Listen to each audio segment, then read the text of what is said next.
Welcome everyone to another episode of KC Chase to Dependent Live. I'm Christian Martinez. With me as always is Kevin. How you doing, Kev? Doing well, Christian. It's Thursday. Week is almost over. Or hopefully the cold streak or the cold weather we got on Wednesday is almost over. So just I ready for more baseball. I got some beef with Phil. Like, why would he lie to us like that? Why would he lie directly to our faces, saying, "Oh, spring's gonna come here early," when it was just cold and it snowed, like in late February? I was so angry. So Yeah. upset. I was like, I already had all my spring clothes out. I was ready. I was excited to finally wear shorts. And then Phil lied. Phil lied. So if I ever see him and we're gonna duke it out, old timey style, if I ever see his face again. I don't blame you. But That was a rough Wednesday. I know. Well, speaking of spring and speaking of weather, the Royals just completed their first week and some change of spring training. And obviously, there are a lot of exciting narratives, but Kev, we have a lot to talk about from pitchers to batters to injuries. And speaking of injuries, we're going to start off with the injury report. Mhm. I have here right now only 4 players that were injured throughout spring training or have injury designations that are on the starting roster right now. First of all, Carlos Hernandez, I believe they gave him a cortisone shot for his shoulder. Things didn't work out, so they officially kind of put him out for the rest of the spring, which I completely understand. You don't want to ruin a guy like him who has the potential to, whether or not be the front or back end of the bullpen, is able to produce. And then Chamberlain, unfortunately, he's our first kind of person that's going to be out for a while. Yeah. Has a torn UCL. We'll talk more about UCLs in general later with another pitcher, but yeah, torn UCL for Christian Chamberlain. Unfortunately, sucked because he was working a lot with Tread, a guy that I was really excited for, and unfortunately, we're not gonna see him for a bit, but hopefully he does well recovery wise. John McMillian, a guy that Kev, we will potentially be interviewing pretty soon. Oh yeah. Yeah, which is exciting too. I'm very happy to have McMillian on the show because he's a guy that uh, in the MLB, I think the MLB website wrote like some of the best, like some of the kind of arms they're looking forward to, I should say. And John McMillian was one of them, and it's because he's a flamethrower. So he's day to day with the forearm. We'll see if we see some action from him again in spring training. I would hope that he would play, but Yeah. obviously, if the Royals look at this and say maybe we need to move on, or not move on per se, but just keep him well and rested, I'm totally okay with that. And then finally, Hunter Renfroe day to day.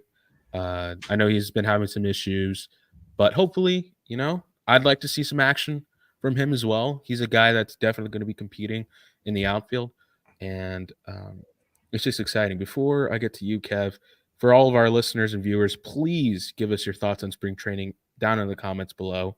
We will respond. We'll make sure we get to you. But anywho, Kev, I want your thoughts on some of the injuries, if any of them are going to be impactful later in the season. Yeah, I think that's one thing we really learned is there's a reason why the Royals got John Schreiber and why they really got a lot of minor league non-roster or invitee arms this offseason because these injuries happen for any team. You don't know who it's going to happen to, but it happens. And Carlos was a bummer. I think especially he showed flashes last year, especially before the All-Star break. And like you said, John McMillan and Christian Chamberlain, they showed a lot of growth last year in the minor leagues. McMillan had a small cup of coffee. So, I mean, it stinks that we're not going to see those. Well, we might still see McMillan, but those aren't. But Chamberlain and Hernandez maybe being out for a long time is kind of a bummer. But the good thing is, like, the Royals aren't relying on those guys yet, right? It's like, I mean, there's a reason Yeah, why thank goodness. the Royals were getting like Will Smith and Chris Stratton and Nick Anderson is because it's like, hey, we can't rely on young guys who might get injured, and then we don't have any backup. So the Renfro one's a little interesting, and honestly, it's a little concerning. But I think if you're a fan of Nelson Velasquez, it's like, well, Nelson can really take a hold of the starting job, especially if maybe Renfro's not good to go by opening day. Um, early in the week, Quattraro was kind of like, hey, like it's nothing big, it's just a small back thing. He'll play Wednesday, and then we didn't see him Wednesday. So usually when those things happen, you're kind of like, okay, is this more serious than we thought? I still think he's going to be in some point. I'm hoping it doesn't have cause a slow start though, because I think the Royals got a guy like Hunter Renfroe so they can get off to a good start in 2024. Yeah, let's just jump in now Yeah. because we're looking at the pitchers in the spring training, and Carlos was a guy that I was really excited to see more of because obviously right now the Royals are trying to figure out what the bullpen will look like. I think that is the biggest situation or the biggest thing heading into spring training is what will the bullpen look like? Who's going to step up? Who can be relied upon? And for me, Carlos Hernandez was one of those guys. And we saw a lot of work from him last season. And he was one of the bright spots in a 100+ loss season.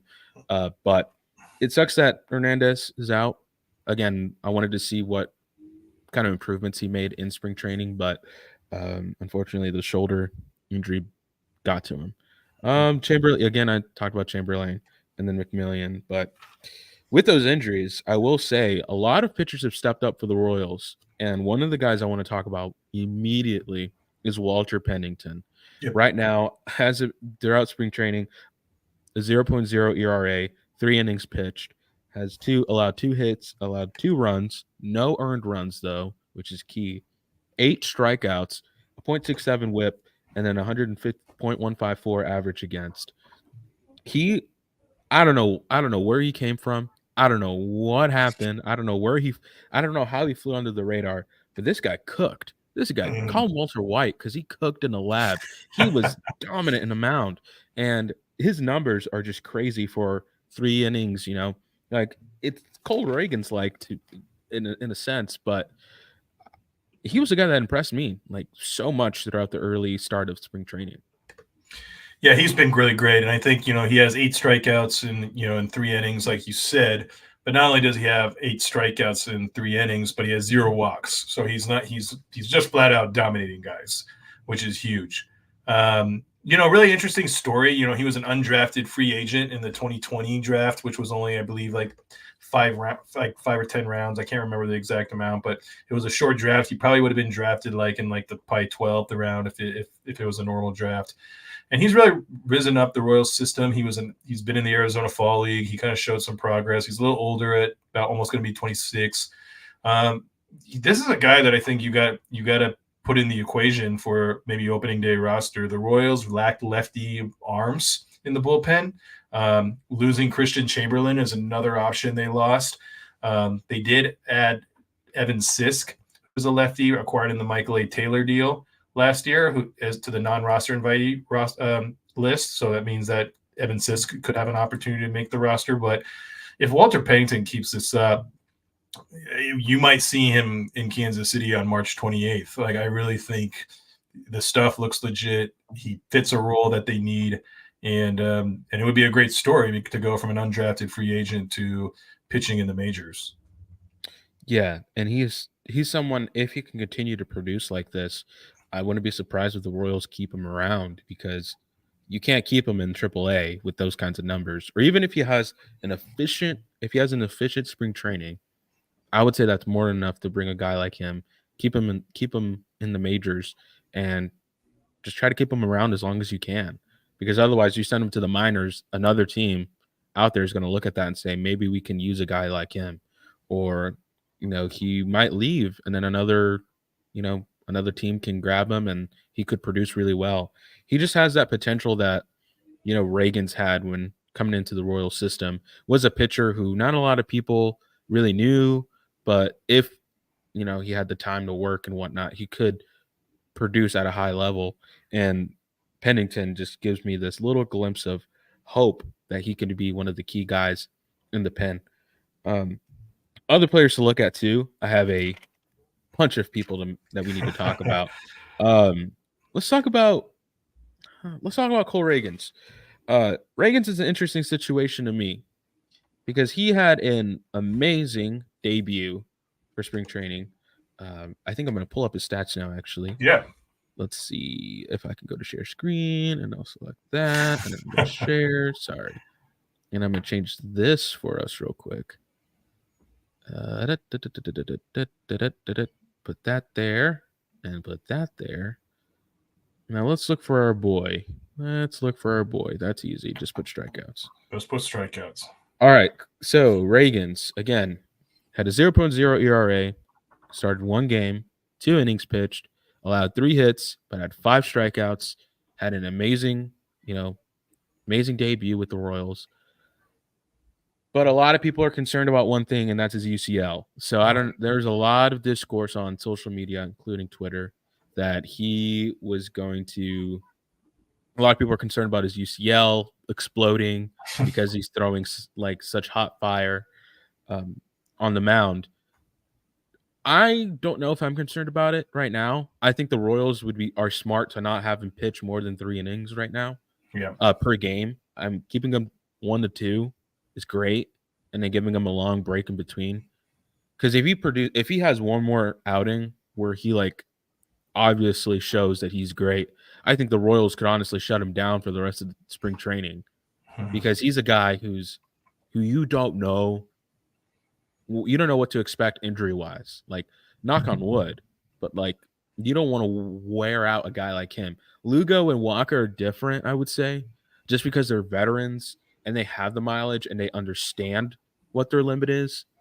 But when you look at a guy like Cole Reagans, you don't know his limit yet. Like, you don't know really what he looks like with a full season under his belt. Last year was his first time really getting those significant outings, getting those innings, really showcasing what he has to offer. But if you're the Royals, or if I'm the Royals, I would see if he has 1 more or 2 more good games in him, and then set him out, because you just don't want to risk an injury. Yeah, I agree. I mean, it's, with starters who have a set position, typically teams are always going to be they're going to treat their starters with kid gloves. I mean, I think with a guy like Reagans, you might ramp him up a little bit at the end of the season, or at the end of the spring training campaign. But even then, I don't think it's going to be too much. I feel you. I know a lot of people are concerned about that, but it's hard when you see on camera, the camera angle is different, and we all know that Reagans also is a guy, when he's hyped up, he pumps the velocity up. If I remember his first couple starts at the K when he came over from Kansas City, the velocity was way up, and some people were like, wow, he's just really amped up. So, I think he'll pace himself a little bit better, but I mean, that's good, right? It's like when guys are throwing high velocity in spring, that's a good sign. It's kind of the inverse, that you're kind of like, oh gosh, I'm not really sure about what this guy is going to do, or is there an injury? So I'm not worried about that. Cole Reagans is a guy who takes care of himself. We've seen all the tread training. I'm confident that he's going to be 100% and just continue to really dominate. I think right now you got to put him in the lead right now based on that outing for the opening day starter job. Speaking of opening day, Lugo, we're going to talk about a couple of pitchers I have in mind for opening day. Mm-hmm. But you got a guy like Lugo right now who has 1 win, a 0.0 ERA, 1 strikeout, 1 walk, and played 2 innings. Meanwhile, Waka, 0.0 ERA, 1 inning pitched, 2 strikeouts. And then Jordan Lyles, who obviously will be the opening day, 0.0 ERA, 2 innings pitched, 3 strikeouts, 1 walk. And what is it? Rogers, who writes a lot of stuff Ann for the Rogers. Royals. Yeah. Rogers. I don't know if it's like Ann or Annie. So it's Annie. Yeah. Annie, if you're watching this, I'm sorry, but Annie wrote a story on Jordan Lyles where she was talking about how he wanted to improve himself and get better on the mound, because obviously, last year was last year. But to see this out of him is really, to me, this is my opinion, really promising, because obviously we've talked about it before, but that 5th option We don't know who that will be. I feel like 1 to 4 are pretty secure, but Yeah. seeing Lyles come out and perform like this on his first start, first game is promising. But out of all these guys, Kevin, who do you think is going to be opening day? Like, who logistically will be the opening day starter, just based off of what you've seen from a small sample size, but still a sample size nonetheless. I mean, I think it's probably going to be Reagan's. Just that outing that he had, the buzz that he's had this year. I think the Royals. I really think, for to be honest, I think Brady Singer would have been the opening day starter last year had he not played in the World Baseball Classic and not getting any playing time. Um, I think the Royals see all the buzz with Reagan's, and they'll let him kind of toe the mound against Pablo Lopez on opening day. I could go back and forth to 2-3. I really liked what I saw from both Lugo and Waka. I mean, I think you want to talk about two really good, solid signings. They both are really students of the game. They really they really both were very efficient, and that's what you want to see. And like you said, I think I was really impressed by seeing that tweet from Andy Rogers talking about Lyles, because it seems like Lyles took last year kind of like, hey, personally, he's coming out and saying, hey, I'm gonna do better. I eventually think Lyles is traded at some point, but I like hearing that he's coming out with a purpose. He worked on some things, trying to get better. Because he's making a lot of guaranteed money. He could just easily sit on that and go, whatever, I'm getting paid. Who cares? He's committed to getting better, and I think the Royals need that, especially at the end of the rotation. Yeah, again, like there's so many ways that the Royals could go with Lyles. Obviously, you can trade him, you can release him and eat up that dead money, or again, if you work with Lyles and try to get something out of him, or try to get him back in the game and try to make him, a good starter. I think that's a win for the Royals. Because it's also going to depend on the success of the Royals down the stretch. Because Yeah, if they're doing great, Lyles could be a guy that they rely on. yeah, Now, if they're doing okay, and they can trade a guy like Jordan Lyles, they could get a package for him if he plays well. So, seeing this from him is really, really nice. It's really, really refreshing. Speaking of Brady Singer had a 0.0 ERA as well, 3 strikeouts, and had 2 innings pitched, no walks. A lot of promise from him. And again, a lot of discourse in the offseason and heading into spring training was, will Brady Singer add a new pitch? What would it look like on the mound? And it seems like it's provided him some great results. Kev, do you think that Brady's going to continue to implement that more and more? And will that make him an even better pitcher than he was, you know, the last season, the season before, and so on?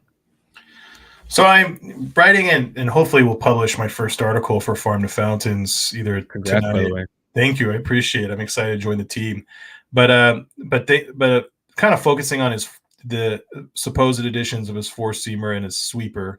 Well, not only additions, but the more intentional usage of them. Andy Rogers had a great article about Brady Singer yesterday that kind of got widely shared this morning. It seemed like Singer really took last year hard, and it sounds like the pitching coaches were trying to work with him, and it seems like him struggling last year was kind of a wake up call, and it's really good to see him kind of say, "Hey, I'm going to embrace these pitches," and I think the fact that he doesn't have to pitch in the World Baseball Classic, and he can kind of work on those pitches in spring training and feeling confident in them is going to be huge, because I think that's the big issue is that he didn't have a lot of time to work on those pitches last year because he didn't have a whole lot of time in spring training. He didn't pitch at all in the World Baseball Classic. I think Brady Singer is a guy that really wants to be successful. So when he's like, he's going to trust what he knows is going to be successful. Well, now he's showing. Now he learned it last year. It's like, hey, I got to be better to be successful, and I think he's on the right track. Is he going to be a number one starter? Is he going to be Reagan's? No, but man, if he's like your four starter, that's a good place to be. That is a good place to be as an organization. It's funny. Brady Singer's kind of like the vet of the rotation, if you think about it, in terms of the Royals organization, because Reagan's is a dude who just came into the Royals system like a year ago. Obviously, Lugo and Waka, they're new. They don't know the way of the land yet. And Lyles, I don't know how long it's been since we had Lyles, but obviously we've had Singer more. And he's really the guy who knows the system in and out.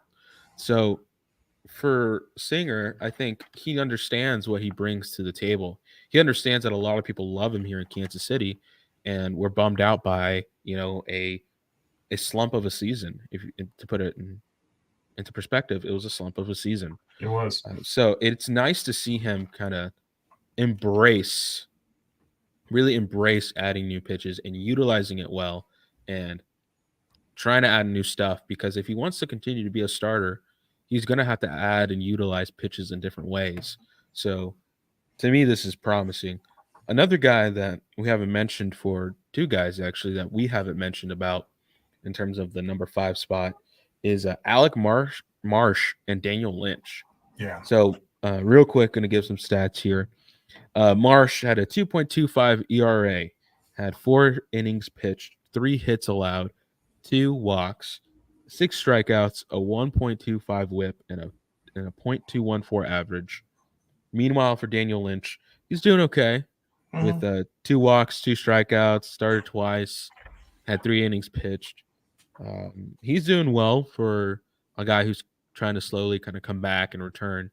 But do you think Martian Lyles can be an option at the 5 spot, or do you think if Lyles continues to perform like the way he is, that he'll secure the number 5 spot? I think we need to see a few more outings from all three. My gut is Lyles, especially after today, is going to be the 5 guy. Lynch hasn't been bad, but he hasn't been eye popping. It's like the velocity was kind of around where he threw last year, and that's concerning. I don't think he's injured or anything. I just don't know if he just has the stuff, and that's concerning, because I just feel like this is such a key year for him. And I just don't know if he's going to do anything more than he did last year or the year before. Marsh is a tough one. I'm a fan of Marsh. I like Marsh as kind of the bulk guy after an opener, and I don't know what it is, but it just seemed like last year he pitched better when he came out of the bullpen. Not as necessarily a 1 or 2 inning guy, but as a guy who could go 3, 4 innings. I remember seeing a start at the K against the Guardians where he pitched really well as in the bulk role. And I think that's what fits him. I don't know what it is, but it feels like when he starts, it's just always a different animal. So I'd say right now, I say Lyles is in the lead. I'd say Lynch and Marsh, their best paths to the major league roster might be as long relievers. Marsh, I think, is probably more on AAA. I don't know if Lynch has anything else to prove or to work on in AAA. So he's going to be a tough situation, I think, when the Royals come cut time to get ready to submit their opening day roster. Yeah, I would hope that Lynch stays, because he's a guy who is shown to at least have some kind of potential. Yeah. And in the world of the MLB, you don't want to let potential walk away. Just look at the Rangers. So I would hope that he comes back. I would hope that he could embrace any role. Yeah. But it's going to be very interesting to see what the Royals do at the 5 spot, because obviously there's so many more games to be played. This is obviously just 1 week, but once the Cactus League, season gets going, we'll start to see who steps up and can become that number 5 spot. Other pitchers I wanted to talk about, someone who I don't think has pitched yet, Lacey. I don't think has pitched yet for the Royals. Not sure what that's going to look like, because he's a guy. He's probably the only person that Royals players are kind of worried about in terms of who hasn't pitched yet, besides Kyle Wright and whatnot. What are your thoughts on the Lacey situation?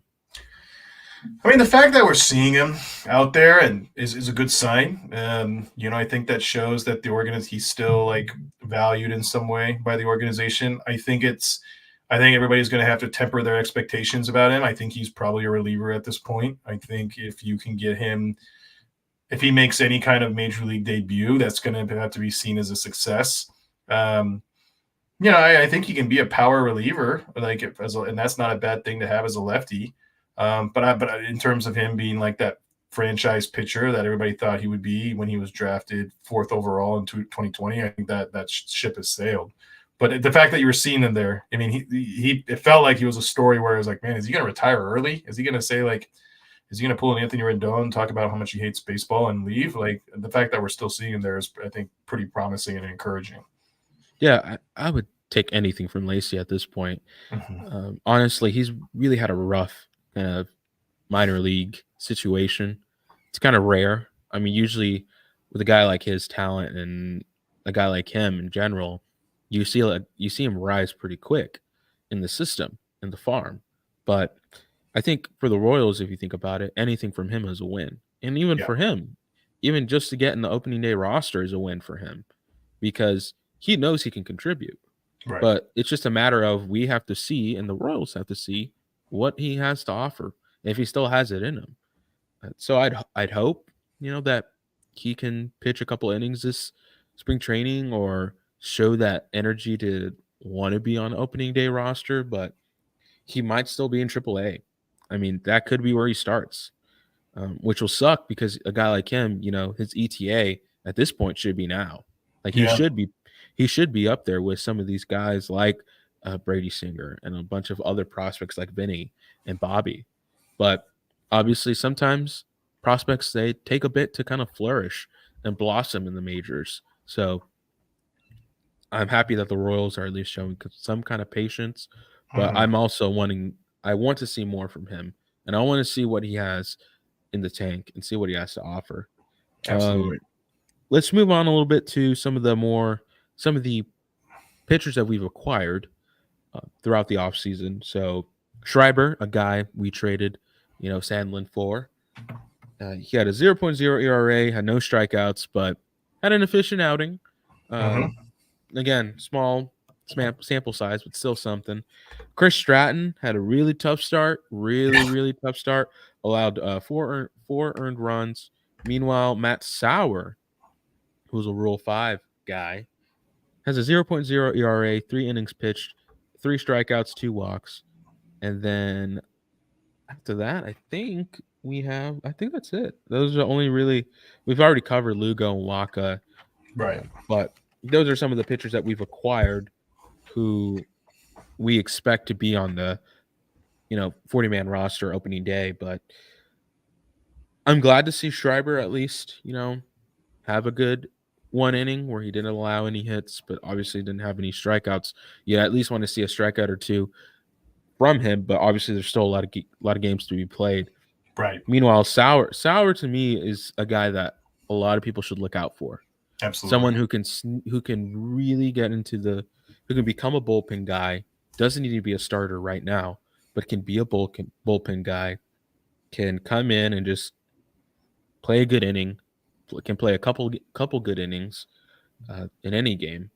And he's a guy that not a lot of people are talking about, obviously, because people are looking at some of the guys that the Royals have already kind of coached up and have in their system. But Sauer's a guy that I think will be ready for opening day and will be on that roster. Stratton, Stratton's a tough one.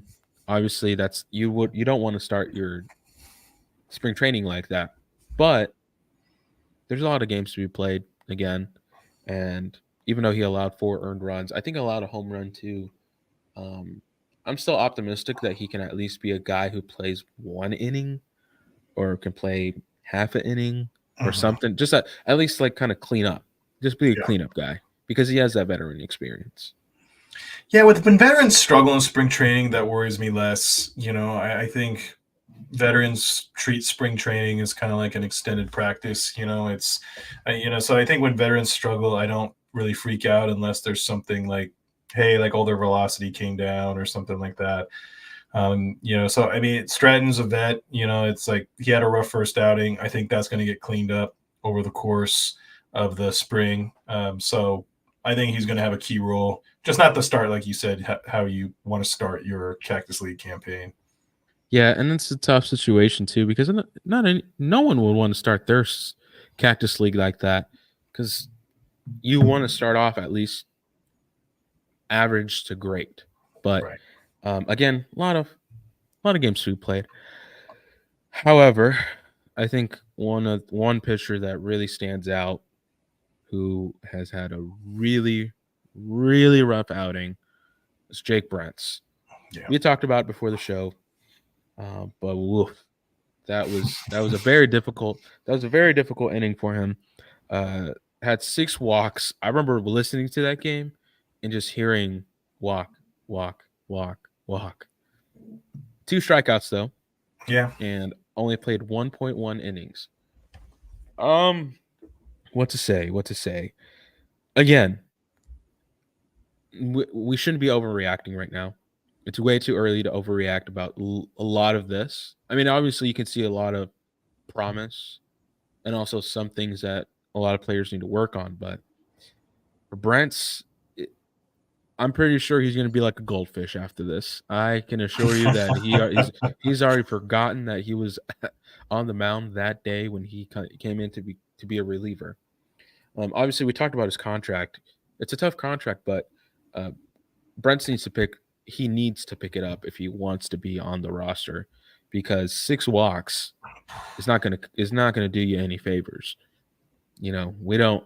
I think it's something that Q and his staff have really, really pushed for, is limiting those walks. Boosting the strikeouts, and if Brent continues to perform like this, he might be a guy who is not in the opening day roster. He might be in AAA, but I don't think for a guy of his contract, you don't want him in AAA yet.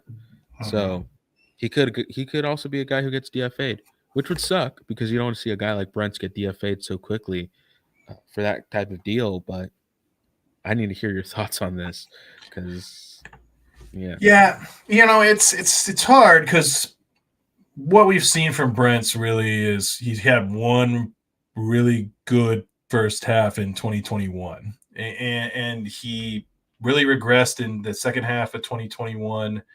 2022 he was hurt. He missed all of 2023 to injury. The Royals kind of locked him up because I think maybe they saw something special with him or something unique. I mean, he's got movement, he's got pitch velocity, but the control is not good, and it hasn't been good this spring. And I'll chalk it up maybe to he hasn't pitched in over a year, and that showed. Um, but you're right, like it's when you got guys like Walter Pennington kind of creeping up, when you have non-roster invitees like Sam Long looking good, it makes you wonder what's going to be his future. I think Jake Brents has a role on this team, but it can't be giving up walks. I mean, there's a reason why Dylan Coleman and Colin Snyder and John Heasley are not in Kansas City anymore. It's because they gave up a lot of walks. And so if Jake Brents doesn't want to follow that road, then he's got to improve the control. Bottom line. Yeah, and the only walks I like are the walks around Kaufman. So I totally, and I'm pretty sure Q would like some walks too, but he doesn't like these kinds of walks. So again, I have faith, I have hope Yeah. that Brent can pick it up. But when you got guys like Pennington and Long, who we'll talk about here in a second, you don't want to keep a guy like Brent around and keep a guy like Pennington out of the system. You want to keep a guy like Pennington around if he continues to produce these type of numbers. Um, Absolutely. okay, to finish off our pitchers, unless you have any others that you want to talk about that I don't have listed. Um, Anthony Veneziano. Yep. Uh, Veneziano. Yep. Veneziano. 2.25 ERA, 4 innings pitched, 2 hits allowed, 2 walks, 5 strikeouts, 1.00 whip, and then a .143 average. Had a very nice, I would say, very nice start to the spring training. And then Sam Long, I don't know if we talked about him yet or not. I know that you've mentioned him, but real quick, I guess Long was on no earned runs, has 3 innings pitched, 5 strikeouts, 1 walk, and has a 0.00 average against. Those are 2 guys again.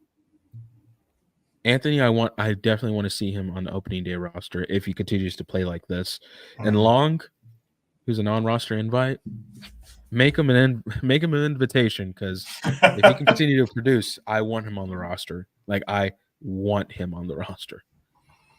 Yeah, I agree with you. I mean, Veneziano, he's at a crossroads. He's been mostly a starter throughout his minor league career.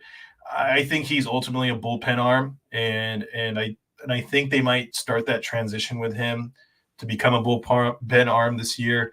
But he's making a good case. He's making a good case. He's a hybrid guy. He could be a sixth starter if need to be. So I like what we're seeing from him. Sam Long, to me, he's been a guy that's really intriguing. I know, Jalen Thompson from the Star showed him like he has been really working on his slider this year. His slider has been kind of his third pitch. It actually has been a good pitch, but he utilizes his curve more, and it sounds like maybe he might do the inverse and utilize his slider more. So it sounds like the early results are good. And I like that Sam Long came from organizations like the Giants and A's. They're very analytical in what they do, and so I think that's a good fit. And then just from a personal end, I'm rooting for Sam Long because he's from Sacramento, which is where I'm from. So you gotta support the Sacramento Sac State guys. Speaking of Sacramento, in my film class, we watched Lady Bird for the first time, and it was my first time. What a great movie about Sacramento. Didn't know it Fun was about Sacramento. fun sidebar is that Greta Gerwig, who was the director of that film, she went to the old girls school, which Lady Bird was based on, and I went to the old boys school, and she No was a way. senior in high school when I was a freshman. And so she's in my high school yearbook. So you see her she played Dorothy in The Wizard of Oz. And so she has like a picture of there's a picture of Greta Gerwig, Academy Award, winner in Kevin O'Brien's yearbook from 2001. So Now that's a stat. Now that's a stat. that is a Well, stat. that's good. That's great to know. I mean, that is great to know for the future. All right, moving on from Sacramento. Unfortunately, let's talk about the batters Mhm. because that's where I have a lot of opinions on, Kev. All right, all right. There's a lot. There's a lot to look through. Obviously, um, let's start. I don't know. I don't know where to start. Let's start with Garrett Hampson Yeah. because Hampson is like again. I have a plethora of people that we're going to talk about here, but Garrett Hampson, 11 at bats, 1 hit, 1 run, 5 strikeouts, and has a .091 average.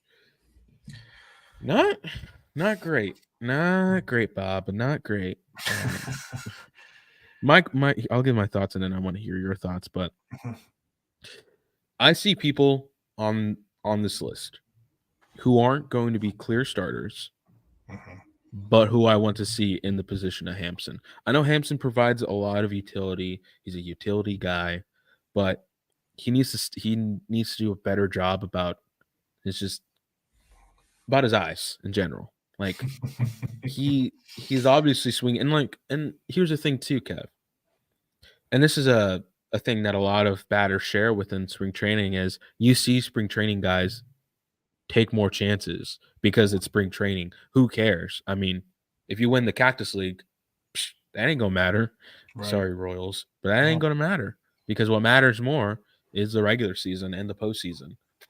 So I don't know what to think of Hampson right now because I don't know if it's just he's taking as many pitches as he can and he's trying to swing at everything, or if this is going to be a problem later in the season where he has to fill in for a guy and basically is a black hole in the nine spots and is a black hole for this team. Hampson, even back to his Rockies days, he's a really ebb and flow player. He kind of has some really, when he's on, he's on. When he's not, he's not. I'm kind of hoping that he's kind of in that kind of valley stage where he's feeling things out. Like I said, with veterans, it's always tough to gauge spring training performances because I feel like veterans they're more apt to, like you said, take risks. They might be focused on working on specific things. So like you said, maybe Hampson is working on taking more pitches and learning how to work deeper in counts. And that's maybe that's not out of his comfort zone, or maybe he's working on certain aspects of his swing and he's going to clean that up. Um, So, but you're right. Like it's hard because Hampson, right? There's so many guys that could have that Hampson role. You got a Nick Lofton, you got a Tyler Tolbert. It's like you have guys that could fit that role.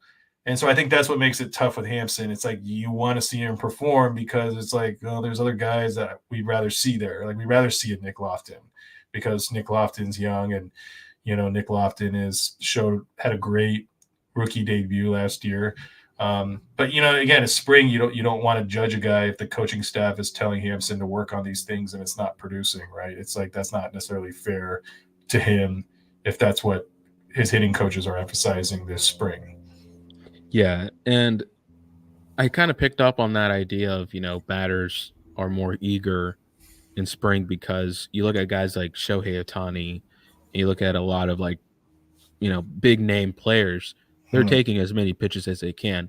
They aren't treating this like it's the real deal Right. because they want to see what pitchers have to offer this season, Right. how they look mechanics wise.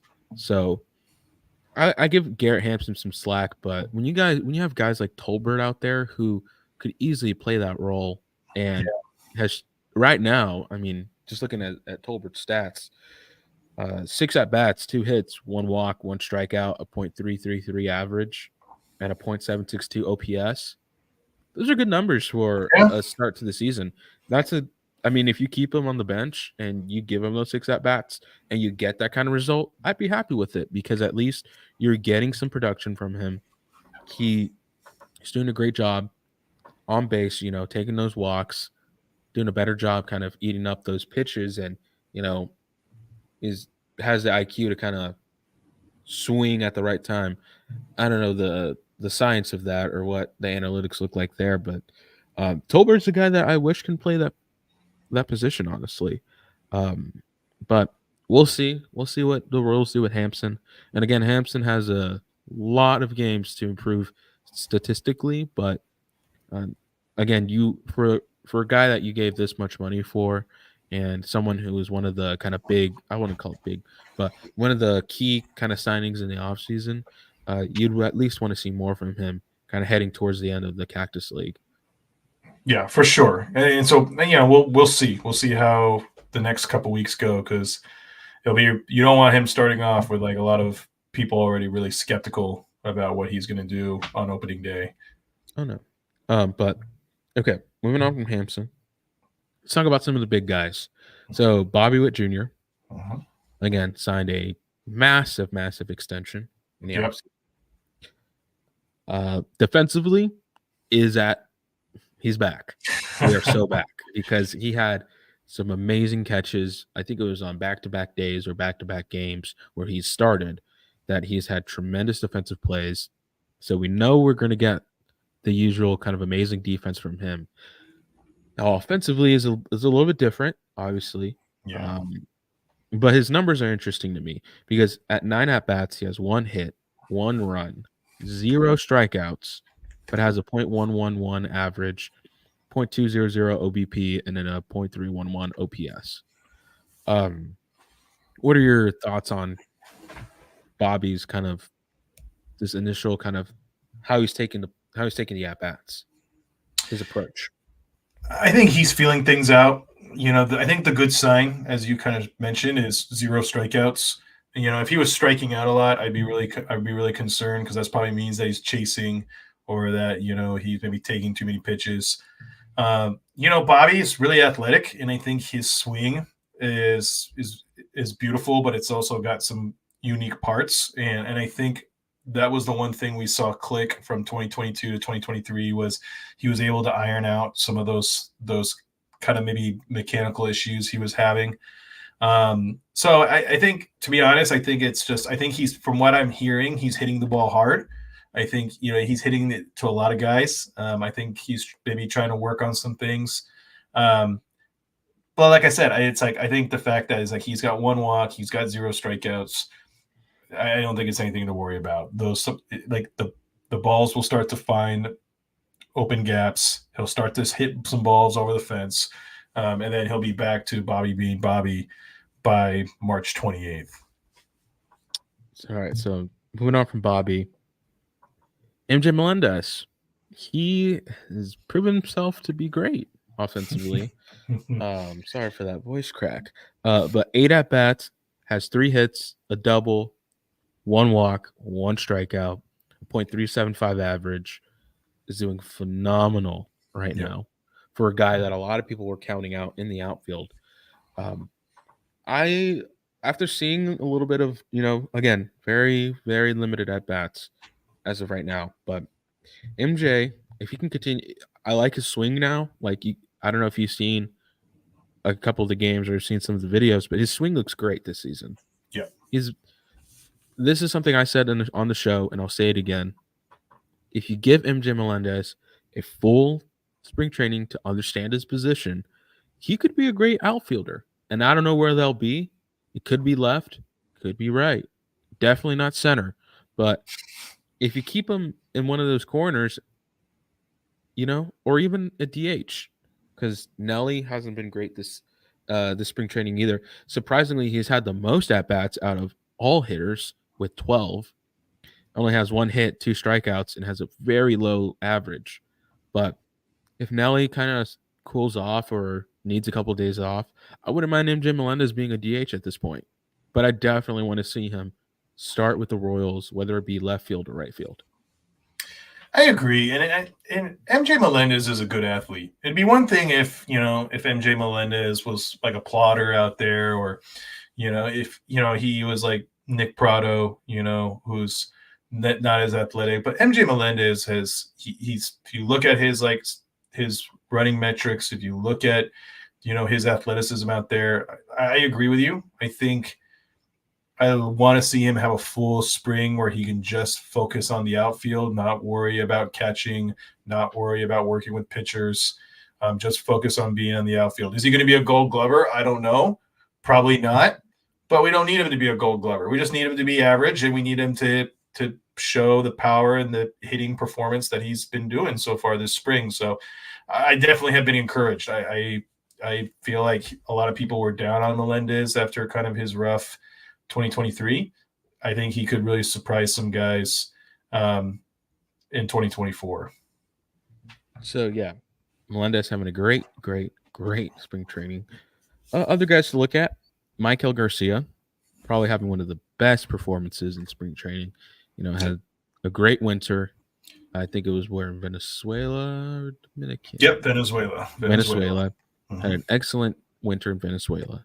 Now coming back to Kansas City, has 9 at-bats, 4 hits, 2 strikeouts, 1 stolen base, and has a .444 average, and is our best hitter right now in terms of at-bats and, overall just his approach to the plate.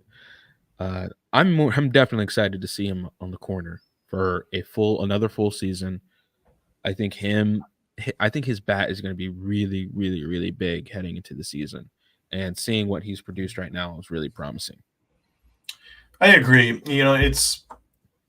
I think we're seeing is like his ability to hit for contact and hit for average is probably the best on the squad, which is saying something when you got guys like Bobby and Vinny on the team. I hope that we start to see a little bit of his power. I know that he's been working on that, trying to elevate the ball more. But he's just such a talented hitter when it comes to hitting the ball hard, hitting line drives. And I think that's going to be much needed. I'm really excited about him in year 2. I think he kind of wore down a little bit at the end of last year. That's why I think his stats don't look as great as they probably should be. So I think he's due for a big year. I'm really looking forward to that left side of the infield with Michael and Bobby just eating ground balls up defensively and scoring and driving runs offensively. So, yeah, looking at the outfield real quick, we're going to kind of fly through some of these outfielders' stats. Drew Waters had 1 home run, but 5 strikeouts, 1 walk, and 2 total hits. Another guy who a lot of people think can take over center field, had some great defensive plays, but the strikeouts kind of worry you. Meanwhile, Eaton, 9 at-bats, 1 hit, 1 home run, 1 strikeout. Doing okay. He's not doing great, but, he's doing fine for the start of the season. Kyle Isbell, At 7 at bats, 2 hits, 1 home run, 1 walk, 2 strikeouts, .286 average. Uh, Gentry has 3 strikeouts, no hits. Tolbert, who has, I think, is shortstop, but is more of a utility guy, been doing great as well. Nick Prado, I understand that he's not really a outfield guy, but the Royals have played him in the outfield in the past. Yeah. Had 8 at bats, 4 hits, 1 home run, a strikeout, .500 average. He's been doing phenomenal. He's a guy that I don't know what the Royals are going to do with. I don't know if he's going to become a trade piece or if he's going to be a part of the Royals system. But looking at all those players, all those outfielders, who kind of stands out to you the most? I think Prado does. Just like as you said, it's really difficult to see what his future will be in Kansas City when you have a guy like Vinny Pasquantino at first base, when you have the need to play guys like Salvador Perez at DH and maybe first base on days he needs a break. The outfield, which has like Nelson Velasquez and Hunter Renfroe and MJ Melendez and Drew Waters and Kyle Isbell, who hit a home run today. I think, the bat right now we've seen from Prado has been great. And last year, there were some stretches where Nick Prado looked really great. Like, he looked really great at the beginning of the year. But we all know what is like important with Prado is, can he produce over an extended period of time? We know he can produce for a month. We know he can produce for a few weeks. We know he can have big moments, but can he play good baseball for 3, 4, 5 months? That's going to be the big question, because it just seems like he kind of fades. But I like how he started, it's hard to see where he's going to play with all the positions he's at, having so much depth. Yeah, you want to see consistency out of him. Yeah. Other players that I want to mention too, uh, Vinny Pasquantino, 10 at bats, 1 hit. Obviously, those stats are given because he's returning from injury. He's trying to get back into the thick of things. So I'm not too worried about him right now, and nor should Royals fans like us. We shouldn't be worried about it at all. Right now, Vinny's just trying to get back to it. Salvi, a very interesting start to spring training. Has 9 at bats, no hits, but has struck out 3 times. A guy, again, I don't know what the Royals are going to do with Salvi necessarily. I mean, you could play him at, well, you don't want to play him at first at this point because Vinny's here, but you can still play him at catcher. You can still play him at DH, but I'm very interested to see where Salvi's at production wise, because, at someone at his age, you don't know when that fall off will be. Yeah. And it's once you start hitting like your mid 30s, you just don't know where players are at, because some players can go mid 30s and can still play well. They can still produce, can play some good can defensively be great, and also can produce offensively. But some other players, the minute they hit 32 or 31, that's where you kind of see the decline. Uh-huh. So I'm interested to see what Salvi will look like over the stretch of spring training, and what the Royals will do, if they'll even start him, or if you'll see Freddie. The Freddie Fermin thing is weird, I will say, because Freddie hasn't gotten a lot of at bats. Yeah. Instead, Austin Nola has been getting a lot more at bats and has seen more kind of play throughout these couple of games at spring training. So I don't know what they're going to do for Fermin either. Yeah, I'm curious as well, and it's hard to like say that Salvi is going to lose playing time just because he's Salvi. He's one of the last remaining players in the whole league from that 2015 World Series title. He's had so many big moments.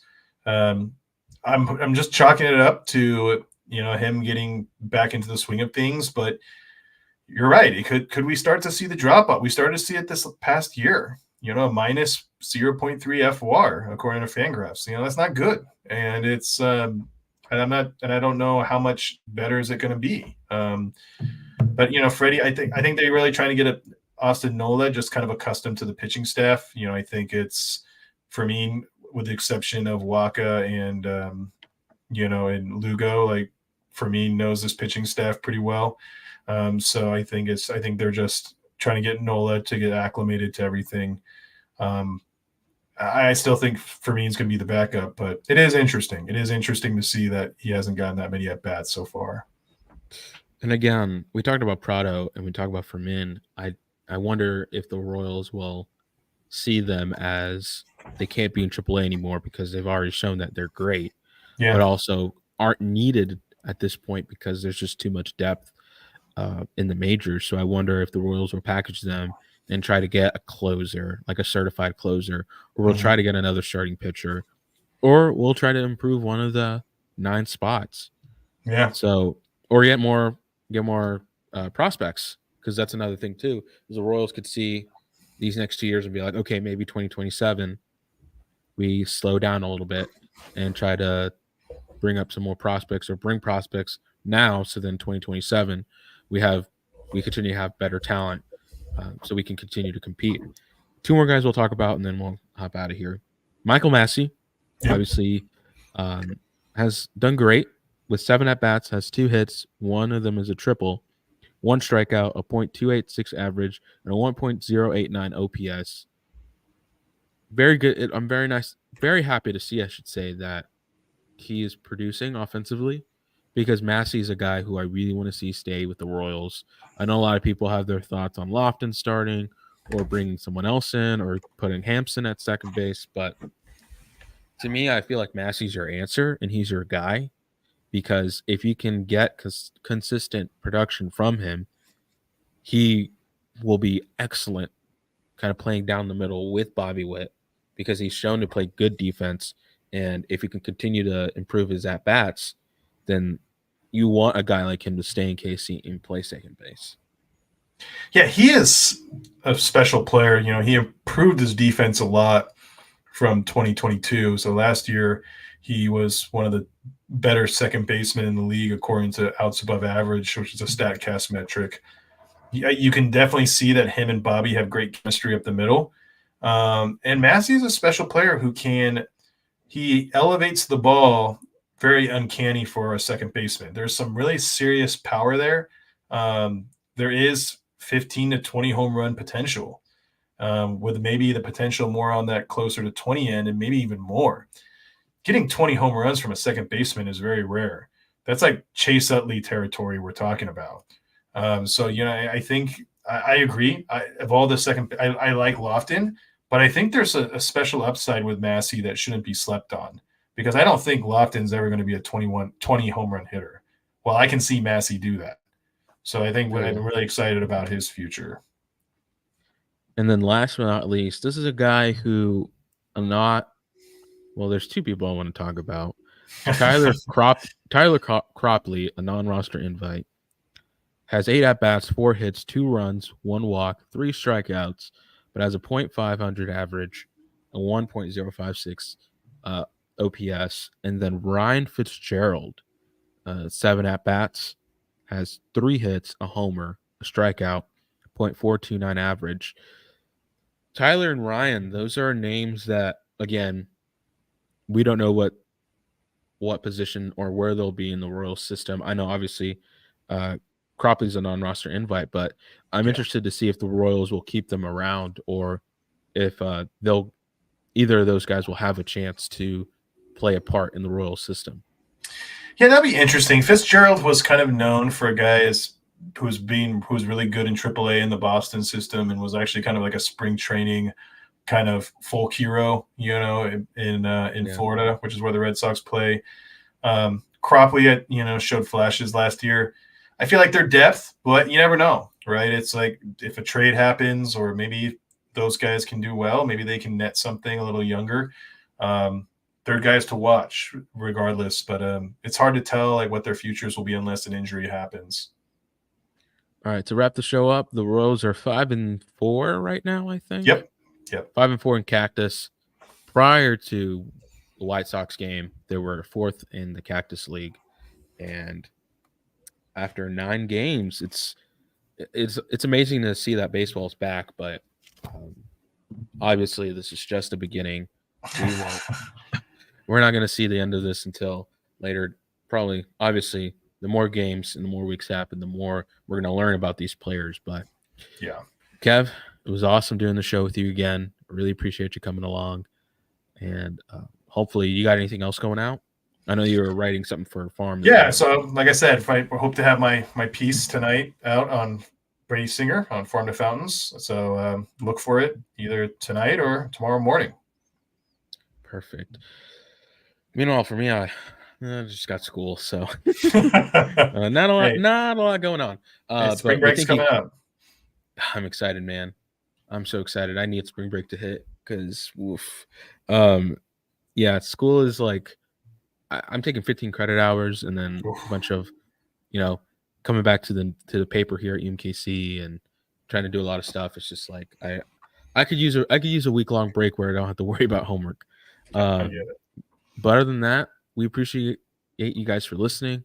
We had a lot of listeners today, and it was awesome to see that. But thank you guys for coming on. We are excited to see what the Royals do next week, and we'll be back here to talk more about it. But we'll see you guys later. Later.